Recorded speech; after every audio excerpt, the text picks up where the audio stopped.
My child, there is something your hands have been holding for far too long. You may not even realize how tightly you have been gripping it. It has been with you for so many months, so many seasons, that the weight of it has become part of how you move through the world. You have adjusted your posture around it. You have built your days around it. You have made room for it in every decision, every conversation, every quiet moment where your mind drifts back to the same place it always drifts. And you are tired.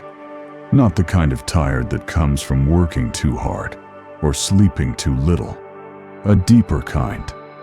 The kind that comes from holding on to something with everything you have, while a quiet voice somewhere inside you has been whispering that it is time to open your hands. You heard that whisper. You have heard it more than once. And each time you tightened your grip a little more. Not because you did not believe the whisper, but because letting go feels like something you are not sure you can survive. Tonight, I want to sit with you in that tension. Not to force your hands open, not to pry anything away from you, but to help you understand what you are actually holding, why it has been so hard to release, and what is waiting for you on the other side of your open palms. Because there is something on the other side. I know you have stopped believing that.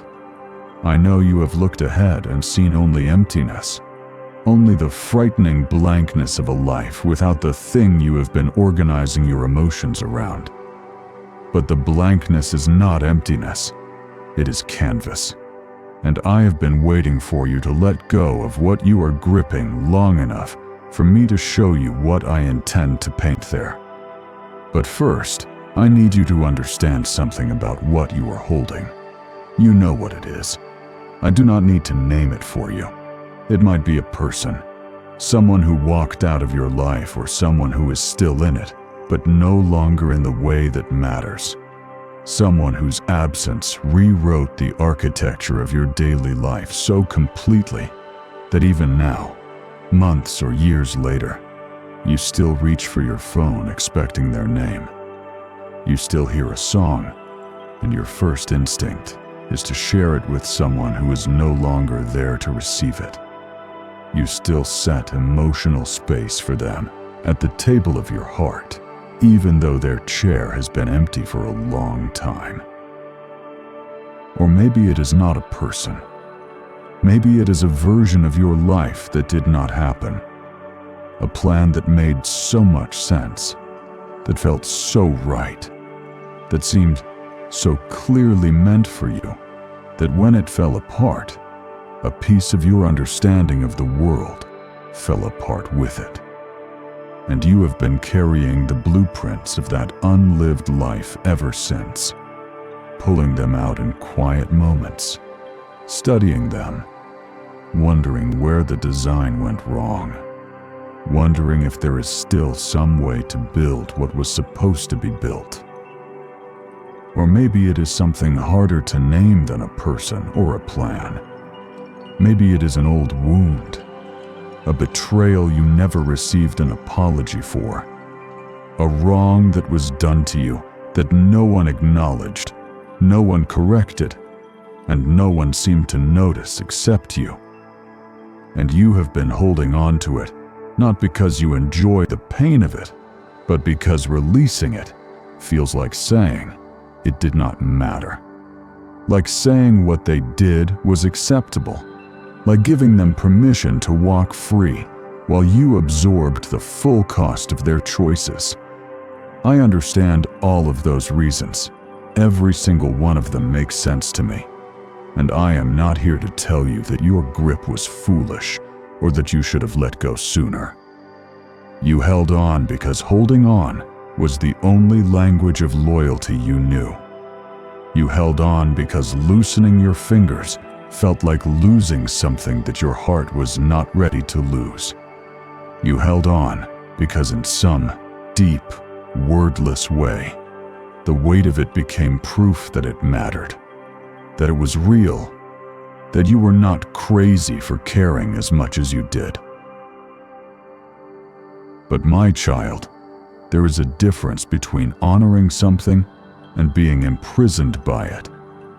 And somewhere along the way, the thing you were holding in devotion became the thing holding you in place.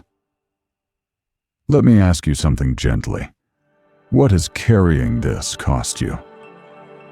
Not in the dramatic sense, not the obvious losses, the quiet ones, the ones that happened so gradually you did not notice them accumulating until one day you looked up and realized how much had changed. The lightness you used to carry, where did it go? There was a time when your laughter did not have a floor beneath it, when joy did not come with a footnote, when you could sit in a happy moment without some part of your mind reaching backward toward the thing that still hurts. That lightness has been replaced by something heavier, something that sits behind your eyes even on your best days. And you have gotten so used to it that you have started to believe this is just what life feels like. It is not. This is what holding on feels like. I have watched the cost accumulate. I have watched it steal from you in the smallest increments. The way you used to look forward to things, and now you approach them carefully, like someone walking into a room they have been hurt in before. The way your enthusiasm has developed a ceiling, a point beyond which you will not allow yourself to feel excited, because excitement has become a dangerous currency in your emotional economy.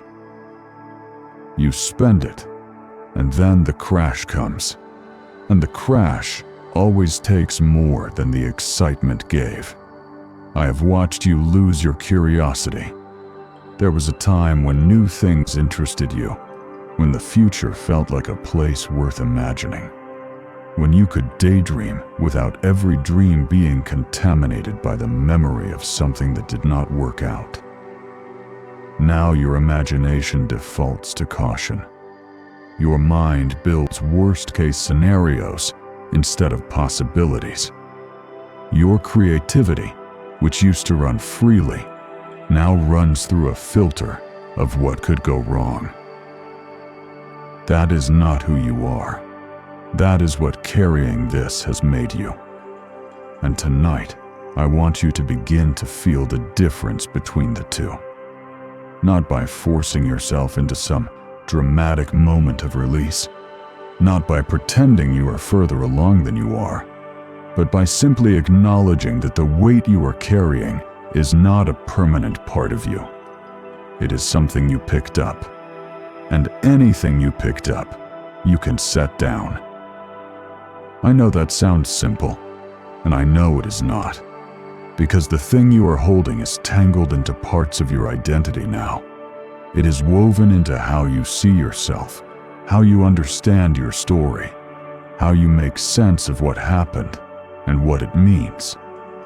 To let it go feels like pulling a thread that might unravel something essential.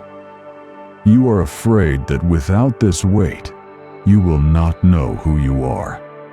That without the grief, the anger, the longing, the replaying, you will be standing in an empty room with nothing left to feel. But that is not what happens when you let go.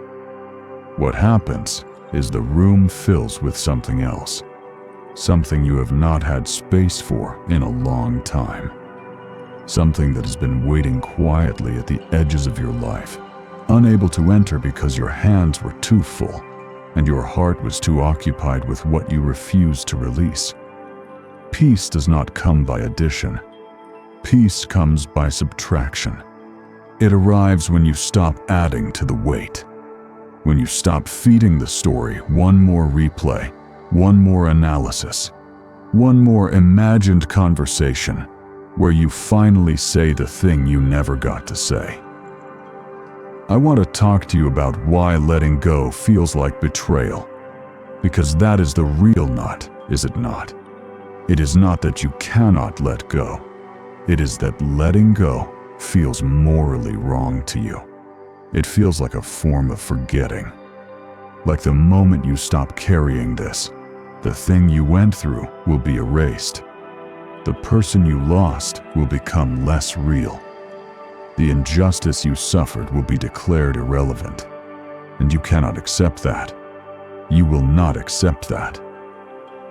So you carry it as evidence, as testimony, as the last remaining proof that what you experienced was significant.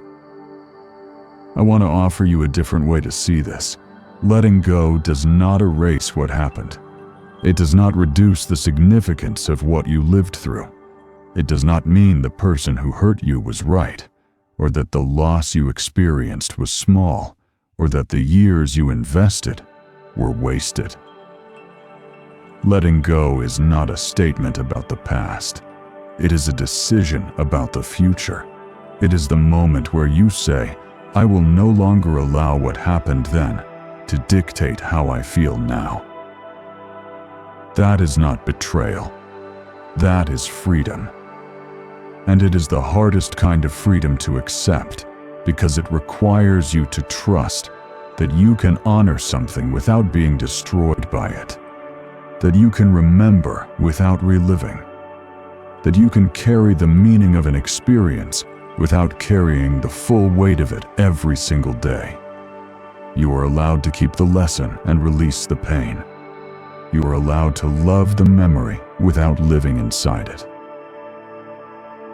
You are allowed to say that mattered to me, and also I am ready to move forward now. Both of those things can be true in the same breath. Dear friends, if our videos have ever touched your heart or brought you closer to God, please support our mission through super thanks below. Your kindness means the world to us. God bless you abundantly. My child, I want to tell you something about the way I see you right now. I do not see someone who is weak. I do not see someone who has failed because they have not been able to let go yet. I see someone who loved deeply enough that releasing feels like a second loss. I see someone whose loyalty runs so deep that even when the thing they are loyal to has stopped being good for them, they cannot bring themselves to walk away, because walking away contradicts everything they believe about commitment and faithfulness and love. And I honor that more than you know. Your capacity to love with that kind of persistence, even when it hurts you, even when it offers you nothing in return, that capacity is one of the most beautiful things about you. It is also the thing that has kept you chained to a season that ended a long time ago. But I also see what it is doing to you. I see the way you replay conversations that ended months ago, searching for the sentence you could have said differently, the moment you could have changed the outcome, the fork in the road where everything might have gone another way if you had just been a little faster, or a little smarter, or a little more of whatever you have convinced yourself you were not enough of. I see the nights when your mind will not stop, when the rest of the house is sleeping and you are lying there with your eyes open, running the same scenario for the 100th time, adjusting the variables, changing your words, rewriting their response, directing a scene that never happened and never will happen because the stage was struck months ago and you are the only one still standing in the theater. I see the way you carry it into ordinary moments, standing in line somewhere, and suddenly you are not there anymore. You are back in that conversation, back in that room, back in the moment where everything tilted, and the person behind the counter asks you a question, and you blink yourself back into the present and answer and smile, and nobody knows that 30 seconds ago you were reliving something that has not let you go, You have been living in a past that cannot hear your revisions. You have been sending love letters to a chapter that has already been written. And every night you spend rewriting it in your mind is a night you are not spending in the chapter that is open and waiting for you right now. I am not angry at you for that. I am grieved for you, because the chapter you are standing in has good things in it. Quiet things, unnoticed things, things that have been trying to reach you but could not get past the wall of your preoccupation with what already happened. There are mercies you missed today because your attention was behind you. There are kindnesses you could not receive because your hands were full. There are people who tried to reach you and found you present, but somewhere else, and they did not say anything because they did not know how, but they noticed. And they wished they could have followed you to wherever you go when your eyes get that distant look and your voice gets that careful tone and your smile arrives a beat too late. You have been here and somewhere else at the same time for a long time now. And I am inviting you, gently, to come fully into the room you are actually standing in. I know what you are afraid of. You are afraid that if you let this go, you will have nothing left to feel. That the grief and the longing and the anger, as painful as they are, have become a kind of companionship. A familiar ache that at least proves you are still capable of caring about something deeply. And if you release that ache, what remains? What fills the space? What do you do with hands that have been gripping for so long that the fingers have forgotten their original shape? I understand that fear more than you know, because it is not irrational. The pain has been your companion. It has been the thing waiting for you at the end of every day. The thing that greets you when the distractions stop. The thing that has been more consistent than almost anything else in your life recently. And there is a strange comfort in consistency, even when the consistent thing is suffering. At least you know what to expect. At least you know the shape of it. At least you are not standing in the terrifying openness of not knowing what comes next. But I want you to consider something. The companionship of pain is not the same as the companionship of peace. Pain stays because you feed it.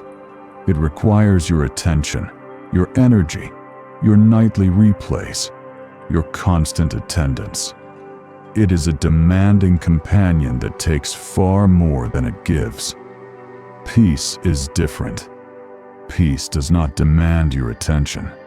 It simply exists in the spaces where pain used to live, asking nothing, offering everything. I will tell you honestly what happens when you let go.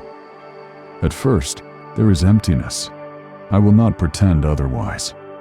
The first days after you truly release something, there is a strange quiet where the noise used to be, a gap where the obsessing used to live, a stillness that feels uncomfortable because you have been in motion for so long. Even if the motion was circular, even if you were running in place, the movement itself had become a kind of comfort. And in that emptiness, you will feel the temptation to pick it back up, to reach for the familiar weight the way your hand reaches for your phone when you are anxious, just to feel something, just to have something to hold. You might even convince yourself that thinking about it one more time will finally bring the closure you have been seeking, that one more replay, one more analysis, one more imagined conversation will unlock the answer that makes everything make sense. It will not. You have replayed it enough times to know that. The answer you are looking for does not live inside the memory. It lives on the other side of it. But if you resist the pull, if you sit in the emptiness long enough to let it settle, something begins to happen. The emptiness changes texture. What felt like a void begins to feel like a clearing. What felt like absence begins to feel like space. And into that space, slowly, gently, in ways you will not notice at first, peace begins to enter. Not the dramatic peace of a revelation, not a burning bush or a voice from the sky, a quieter kind, the peace of a body that finally unclenches after holding tension for months, the peace of a mind that finds itself unexpectedly thinking about something new, the peace of waking up one morning and realizing that the first thought in your head was not about the thing you let go of, but about something ahead of you, something small and ordinary and wonderfully unburdened by the past. That morning will come, and it will not announce itself. You will not wake up and think, "Today is the day I am free." You will simply notice, at some unremarkable moment, that the weight has shifted, that you thought about it less today than yesterday, that the sharp edge has rounded, that the name, the memory, the what if, no longer arrives with the same electrical charge it once carried. That is what healing looks like from the inside. Not a single moment of dramatic release, but a gradual, patient unwinding. A slow opening of fingers that were clenched so tightly they left marks on your palms. My child, I am not asking you to let go of everything tonight. I know you. I know how you are built. I know that you do not move in large, sweeping gestures. You move carefully, deliberately. You need to understand something before you can release it. You need to trust the ground before you step. So here is what I am asking. Set one thing down.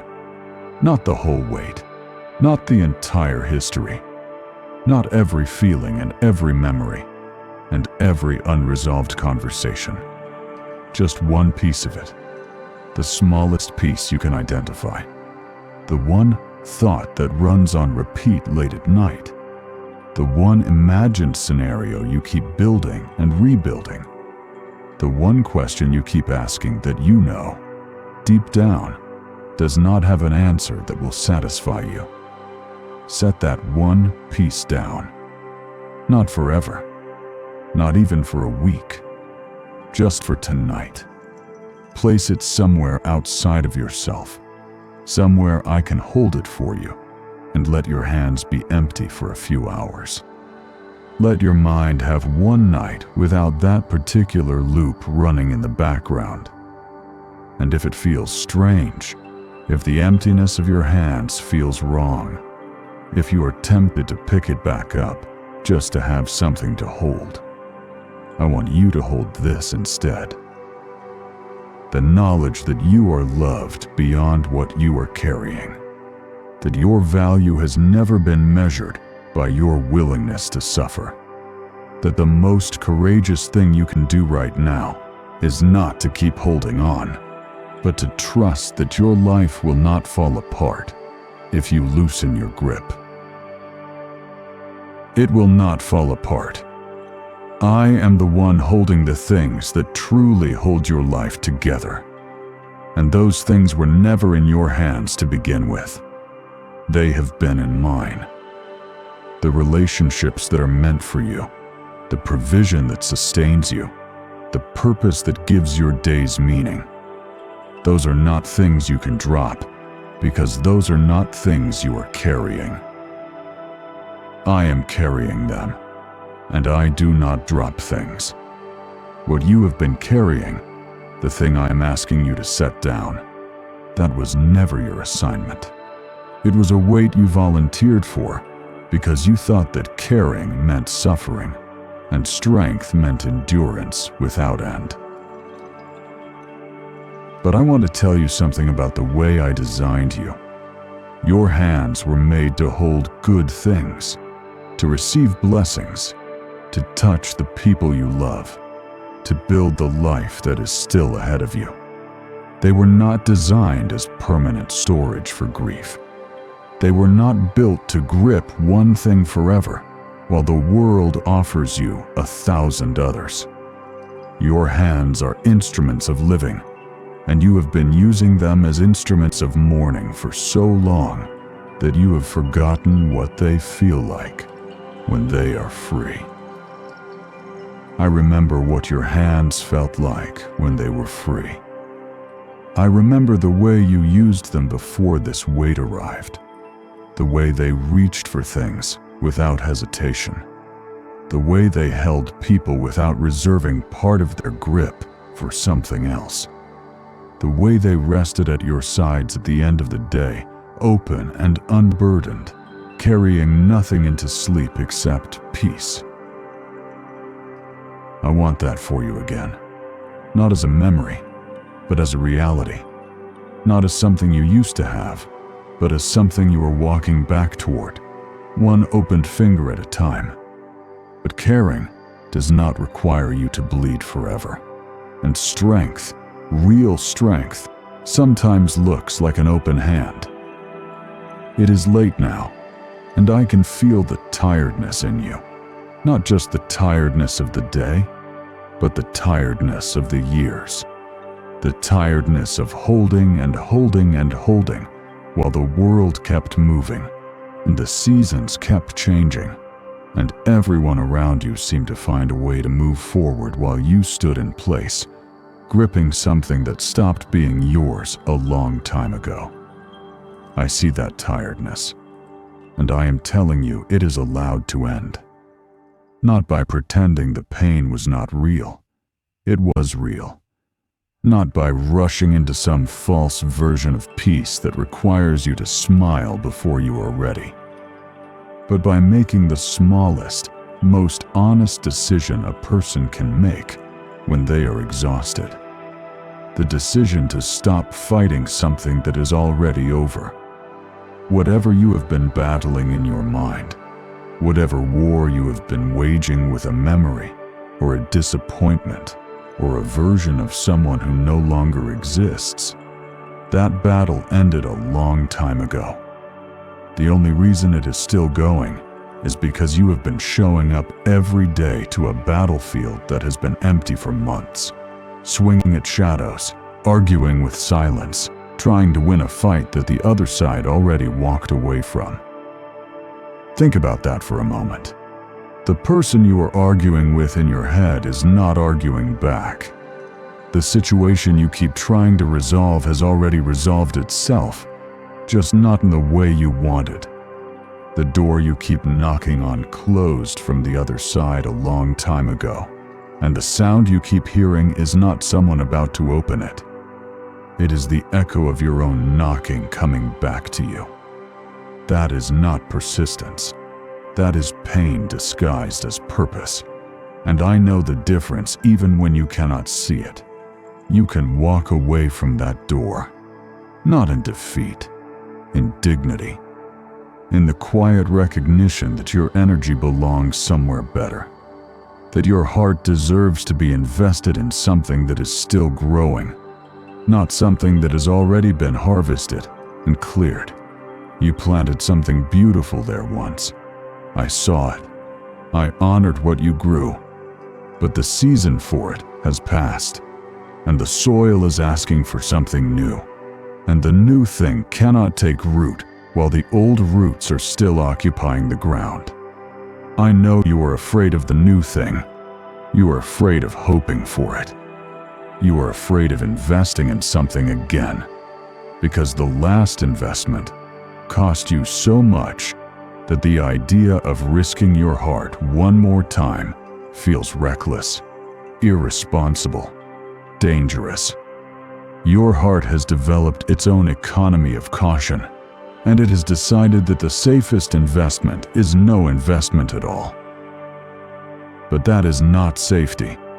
That is stagnation dressed in the language of wisdom, and I know you well enough to know that you were not built for stagnation. You were built for growth, for connection, for mornings that feel like invitations instead of obligations. And those mornings are not behind you.